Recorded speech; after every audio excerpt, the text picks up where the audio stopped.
Binge the full week of The Ray Taylor Show ad-free over at patreon.com/inspireddisorder. What you manifest in your mind, you can bring to reality. This is my top 5 pieces of advice that I would give my younger self if I had a time machine and can go back in time. What would be the things I would tell myself, which is always an interesting thought experiment. I'm trying to think of when it would have to be. Let's say I go back in time to, one of the hardest times in my life was probably like middle school, right? Bullying at its peak, suicidal thoughts at its peak, just depressed and just a horrible life. I think it peaked out around 8th grade. So maybe if I could go back in time, I'd go back in time to that time of my life. Because I don't know if I would listen to myself. But I'm assuming with this thought experiment that I do listen to myself. So anyway, these are the top 5 things I would tell my younger self, my 7th or 8th grade year old self. I don't know how old you are in those. Probably early teens.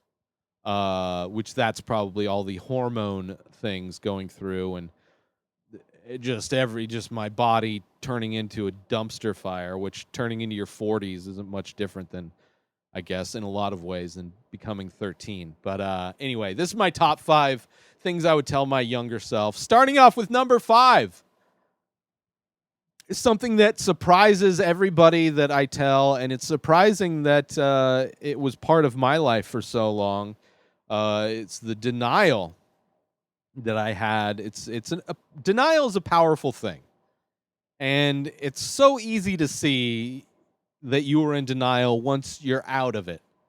But when you're in it, it's tough. And I think that's what's happening with a lot of people in America, that there's a severe amount of denial going on, and probably trauma, a denial of trauma maybe too. But that thing is coming in at number 5 is the fact that I'm colorblind. I am an artist. I was artistic back then. My mom is an artist. And I had always thought that I had just never learned how to identify different colors. That is how I justified it in my head. So it's so easy to just convince yourself of things. And it's one of those things where it's like I always wanted to be an artist or graphic designer, and it's something that's like I need to learn colors first. I need to learn how to identify colors first. And I remember I was in 27, 26 years old, going online, pulling up colorblind tests. So I had always maybe I'm colorblind, but I never tested myself, right? Playing Trivial Pursuit, I always had a problem identifying the green triangle from the brown triangle, especially if I wasn't playing in a well-lit room, because the brown one just looks a little bit darker than the green one for me.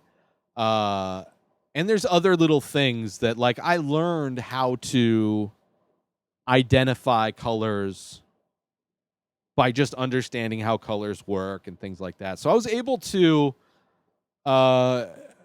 convince myself and other people that I wasn't colorblind.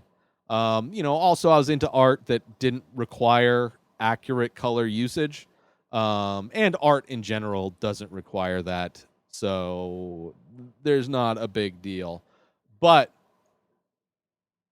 it wasn't until I was 26, 27 where I was like, oh, I'm colorblind.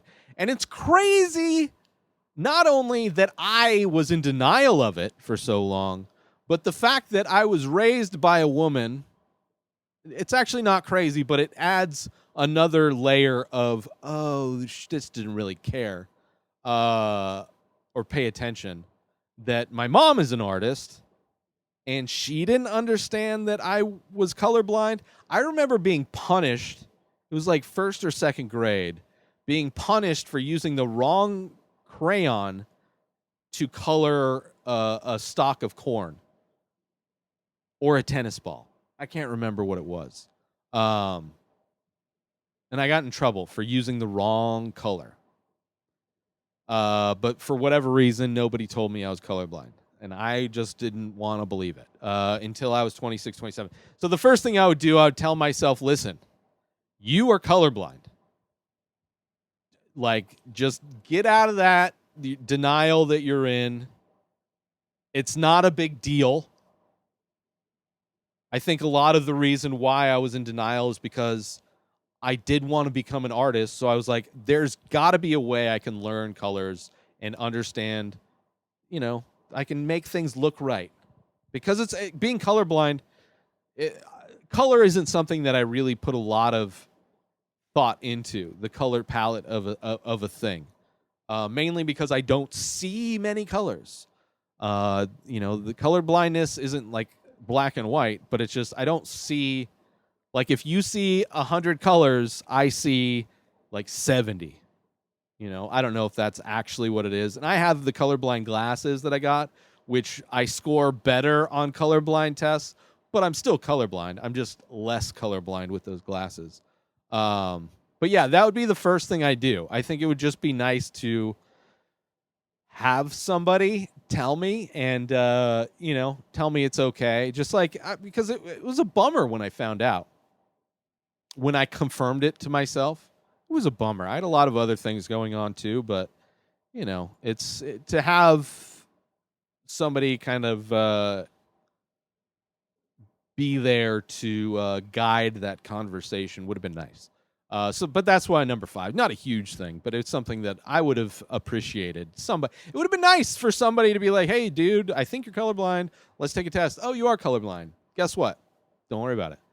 You're not going to be a fighter pilot. Like, I may not be able to fly a plane actually, because I'm colorblind. That might be a requirement. Government mandates. But anyway, let's move on now to number 4. My number 4 thing I would tell my younger self, or advice I would give, just something I'd tell my younger self. I'd tell myself that you are going to live many different lives. You're going to have your life in middle school. You're going to have your life in high school. But once you get out of school, you're going to start meeting a lot of new people. You're going to move. You're going to meet a lot of people in the valley that you've never met. You're going to move out of the valley. You're going to move to San Diego. You're going to meet a ton of people in San Diego. You're going to meet a bunch of new friends in San Diego. And then you're going to have different lives in San Diego. You're going to move to Denver, and you're going to have a life in Denver. And then things are going to fall apart, and you're going to move back to the desert. You're going to have many girlfriends over this time. You're going to fall in love many times. Like, the idea when you're young that, like, this is it. I think part of that is the fact that so many people ask you what you're going to do with your life when you have barely any experience living, let alone perspective on what direction you should go in. That would be the thing. It's just like, dude, no matter what you think life is right now, it's going to be completely different in 10 years, in 20 years. So appreciate the life you're living, but don't let it weigh down on you. Don't let it consume you. Don't let it trick you into thinking that this is it, that there are no other potential ways of experiencing this reality, this life that we're living. So that would be the 4th thing, is that, like, just give myself some perspective. It's like, listen, you're going to go work at a company that you're going to find out doesn't care about you. Like, they're going to use insults, intimidations, and threats for the decade plus that you work there in order to somehow get more productivity out of you. And you're going to be a really good employee, but it won't matter. That's going to be a life that at one point you're going to completely forget, because it's been so long since you've lived that life. You're going to have a life where you're working at a movie theater. You're going to have a life where you're working in a movie theater and you get to work. You're going to have a life where you're working at a Blockbuster. You're going to have a life where you're not working anywhere. and you're just trying to make your life work as an artist. You're trying to make your life work as a podcaster. You're trying to survive doing the things you love instead of working for a company that on a daily basis would threaten just toxic. And you're going to survive even during a pandemic. But there's going to be a lot of different lives. So that'd be my number 4. The number 3 thing that I would advise my younger self, I would tell my younger self is, and if this is at the same age, right? I'm 13, no internet yet. Internet's not a thing. But I'll tell myself, listen, I know you're not into acting. You're not into being in front of a camera. You're not into performing. You're not like a performance guy. I know you're a quiet dude.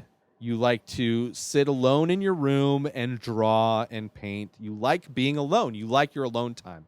And don't worry, a lot of this is going to be the same thing, but there's going to be this platform that comes out on this new service called the internet. And this platform is going to be a way where if you record video of yourself, you can put that video on a platform, and anybody with a device will be able to pull up your content and consume it. So you can make your own TV shows. You can make your own movies. You can make your own radio shows. And this stuff is going to start. It's going to start. And you're going to do your first one. You're going to do the Billy Dallas show back in 2007. So by the time you are, if I'm 13, 14 years from now, 14, 15 years from now, you're going to decide, why not? You're into podcasts. You listen to podcasts, which don't worry about what those are. You'll see. And you want to try your own.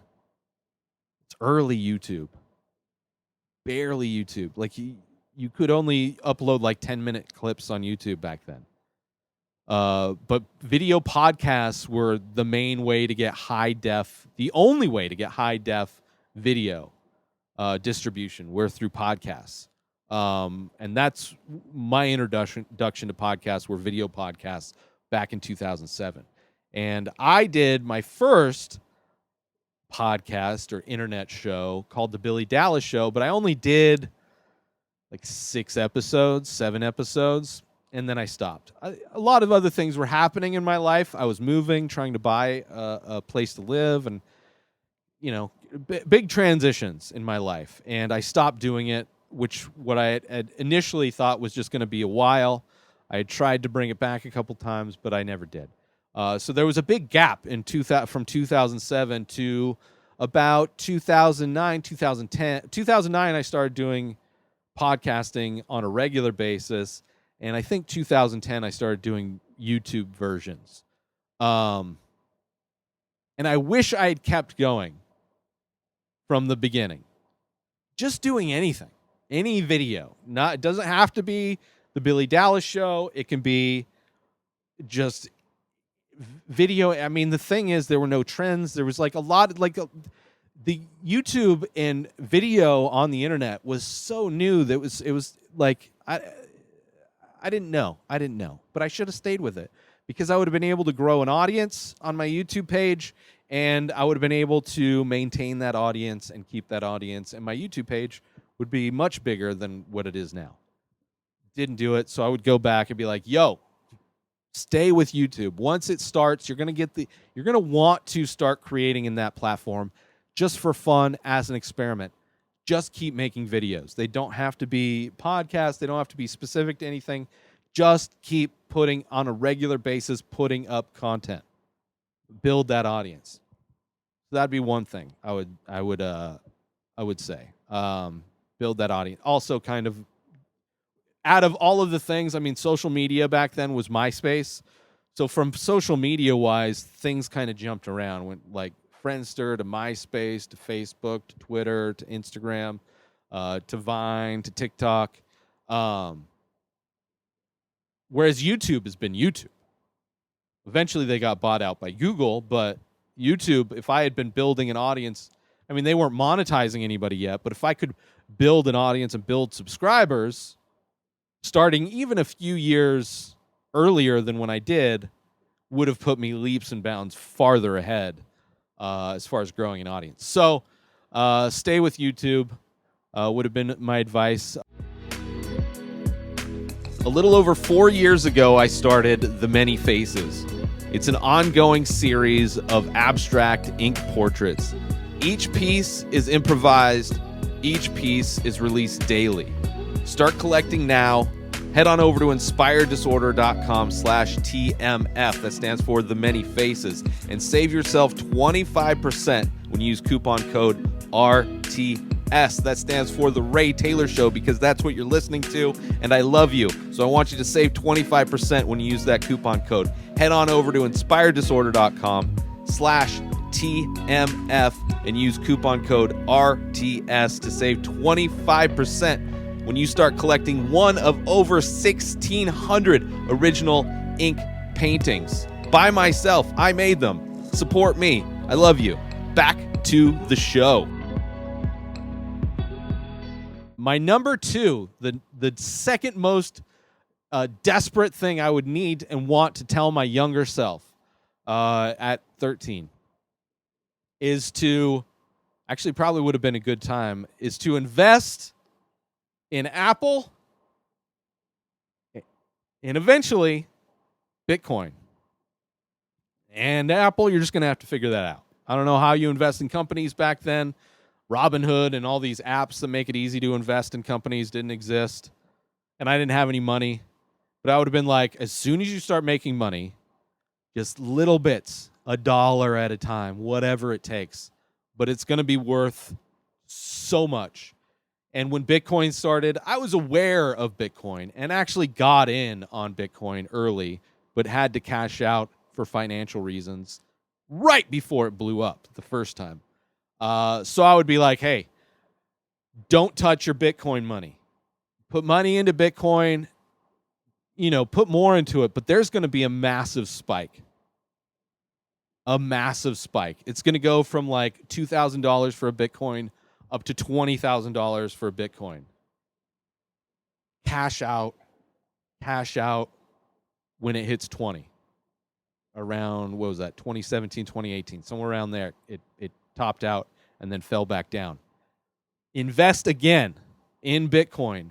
The day Trump got diagnosed with COVID, Bitcoin plummeted. It was down to like $5,000 for a Bitcoin, maybe even less. I want to say it was even like $800. There was like that day when Trump, told everybody that he was diagnosed with COVID. It was like nothing. Now, at the moment, I had no money. In reality, I had no money because, the pandemic, I didn't know if I was going to get unemployment. I didn't know if I was going to get any stimulus checks. I had no money to be investing in Bitcoin at that moment. But actually, maybe not. But I would have told myself, listen, invest early as you did, but keep it in there just a little bit longer. Like, I literally cashed out like months before, like less than a year before it exploded. Cash out when it explodes. Invest again. Save that money. Invest again when, I know it's crazy, there's going to be a reality TV show star that got fired from his reality TV show because he was so racist, but then because of his racism, coagulated the hate and white supremacy of the United States into a complete ball of hellfire, and he's going to combine them as his base and become president. There's going to be a global pandemic that happens. Why this failed reality TV show host, who's also a failed businessman, is now president. And guess what he's going to do? That's right. He's going to fail. He's going to fail the country, but most importantly, he's going to fail himself. And he's going to get sick from the disease that he says is fake. and all of his followers believe is fake, he's going to get sick. And on that day, Bitcoin's going to be dirt cheap, and you want to buy back in. Take that $20,000, that $40,000 that you would have had, put that into Bitcoin when it's low, right? Buy it like it's, let's say it was $1,000, right? So I have, say, 20,000 Bitcoin. Bitcoin today, as I'm recording this, I want to say is up around $43,000. So I'd have like $500,000. I'd have $500,000. And that's not even, if at the peak of where it was, I think it was up to like 60,000 at one point. Bitcoin got up to. So that'd be like $600,000. Insanity. Actually, no. If it was 1,000 and I put 10,000, so I'd have 10,000 Bitcoin. No, I'd have 10 Bitcoin. So 10 times, yeah. So that'd be 600,000. So that'd be the second thing I'd tell myself. That'd be the second most important thing. Be like, listen, super easy investment stuff, big returns. And Apple stock. You use Apple products. They are, first off, I was super against Apple for many years until I got my first Apple computer, and then I was like, oh, this is why. They work really well. It's not a constant headache. You're not constantly dealing with viruses and blue screens of death. Oh, and by the way, Apple products come with software for free that allow you to edit not only your audio podcast, but your video podcast. And guess what? Even in the year 2021, those are the only two editing softwares you use for your modern day podcast. Now I use Photoshop for the thumbnails, but iMovie and GarageBand are all I have ever used for over 10 years of podcasting. You don't need to spend a lot of money to do this.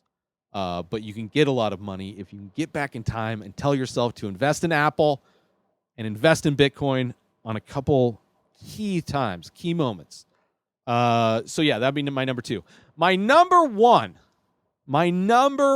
thing, the most important thing that I would go back in time to tell my younger self, the biggest piece of advice I would give myself, the biggest tool I would be able to give myself is to teach myself and get used to implementing in my life as a lifestyle thing meditation and breath work, which is they're hand in hand.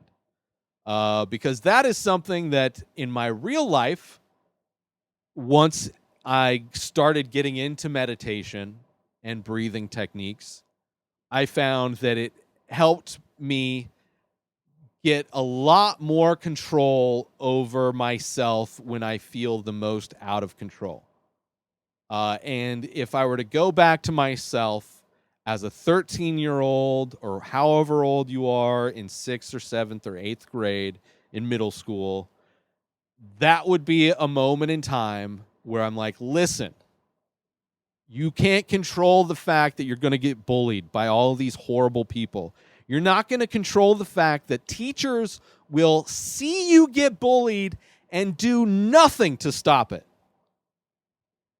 You're going to go home to a mom that doesn't really care. You're kind of a burden to her, right? It feels like you're alone, which surprisingly, you'll enjoy those moments when you get older. But here's what you can do to help lessen your anxiety, because I had nonstop anxiety also through most of my life until I realized how to meditate and be mindful. I realized how, and then on the moments when I do get anxiety again, I was like, oh, like last year and a half ago when I was having a bunch of panic attacks, tons of anxiety, it reminded me of middle school. because that's part of what life was like. Anxiety, panic attacks, depression, suicidal thoughts.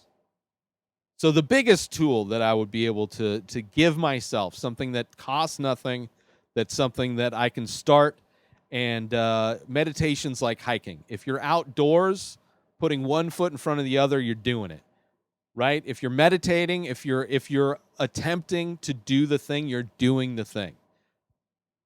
Yes, people can be really good at quote unquote hiking.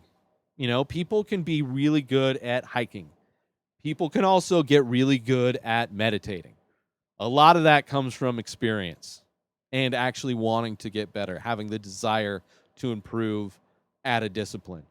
But if you're outside walking, you're hiking. And if you're trying to calm your mind and be in the moment, then you're meditating. So that would be the number one tool I would go back and teach myself, because it would be the one thing that I would 100% be able to use in my life for so many reasons. There's so many things throughout my life, throughout my existence, where I wish I had known how to meditate or how to breathe and have breathing techniques, and understanding that a lot of anxiety and panic attacks are caused by the fact that you're not breathing correctly.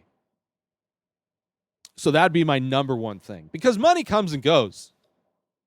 Let's say I did get myself $500,000 from Bitcoin. Who's to say I would spend that correctly? Who knows where my life's at? But if I'm meditating and from a young age I'm able to quiet my mind, which is something that took a long time to do, that would have helped me exponentially growing up, is if I had sat myself down and just told myself, hey, you need to get into meditation. Something that you will use for the rest of your life. So that'd be my number one thing. I would go back in time to tell my younger self. Let me know what your 5 things are that you would go back and tell your younger self. I would like to hear them. I'm sure there are things that I didn't think of that would have been no-brainers. But yeah, let me know in the comments of this video, on social media at Ray Taylor. But this has been my top 5 pieces of advice for my younger self. Let me go through the list one more time. Number 5, telling myself I'm colorblind. Just get that denial right out the way. Number 4, I'm going to live many lives. I'm going to have many friend groups. I'm going to fall in love many times. So just because something ends doesn't mean it's forever. Number 3 would be stay with YouTube. Once you get into it, just stay with it and start cranking shit out. Doesn't have to be anything specific. Just crank it out. Experiment. There are no rules. Just put it out there. Put it out there. Put it out there, and grow it. Number 2 would be investing in Apple and Bitcoin. And number 1 is meditation or breathing, mindfulness. Say that. There's a lot of names for what it is, but those would be my top 5 things that I would go back in time to tell my younger self. New episodes of The Ray Taylor Show come out every single day. Subscribe on IGTV, YouTube, and everywhere else podcasts are found. Binge the full week ad-free over at patreon.com/Inspired Disorder. Buy a Ray Taylor Show merch over at inspireddisorder.com. And follow the show on Instagram at Ray Taylor Show. Have a wonderful day, everybody. Peace out!